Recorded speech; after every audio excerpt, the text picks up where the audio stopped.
મારું નામ ભાવેશભાઈ છે। હું રાજકોટ મહાજન પાંજરાપોળમાં મેનેજર તરીકેની ફરજ બજાવું છું। રાજકોટ મહાજન પાંજરાપોળ છે એ 130 વર્ષથી આ જીવદયા ક્ષેત્રે કાર્ય કરતી સંસ્થા છે।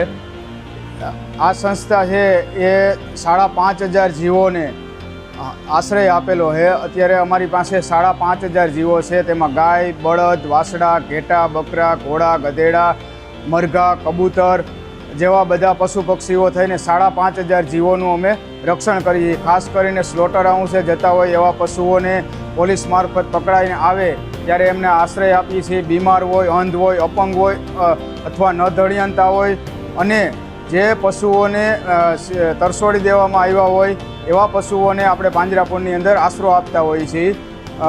આ તમામ પશુઓ છે એ ગૌશાળાની જેમ ન હોય। પાંજરાપોળ એક વસ્તુ છે એ ડિફરન્ટ છે ગૌશાળા અને પાંજરાપોળ। પાંજરાપોળની અંદર અનપ્રોડક્ટિવ પશુઓ હોય કે જે પશુઓમાંથી કાંઈ આવક ન હોય એવા પશુઓ છે એ પાંજરાપોળની અંદર આપણે રાખતા હોઈએ। પાંજરાપોળમાં જે કોઈ પશુઓ આવે એને તમામ પશુઓને આપણે આશ્રય આપતા હોઈએ છીએ। ખાસ કરીને આ ઉનાળા સમયની અંદર અત્યારે આપણે તાપમાન છે રાજકોટ શહેરનું સૌરાષ્ટ્રમાં હાઈ તાપમાન 42 થી 43 ડિગ્રીએ પહોંચ્યું છે। તો આ ઉનાળાની ગરમીની અંદર પશુઓને કઈ રીતે પોતે ગરમીમાં રક્ષણ મળે એના માટે અમે ખાસ આ ફોગર મશીનની વ્યવસ્થા કરવામાં આવેલી છે। આ ફોગર મશીનથી તમામ પશુઓને આ વાતાવરણ જે ગરમીનું વાતાવરણ છે એનાથી રક્ષણ મળે અને આખો દિવસ જે છે એ વાતાવરણ ઠંડુ રહે છે।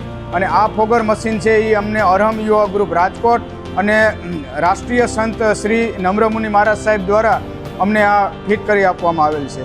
આ આપણી સંસ્થાની અંદર મોસ્ટ ઓફ બધા વિભાગોની અંદર આપણે આવરી લેવામાં આવ્યા છે કે જેથી કરીને તમામ પશુઓને આ ગરમીની અંદર રક્ષણ મળે।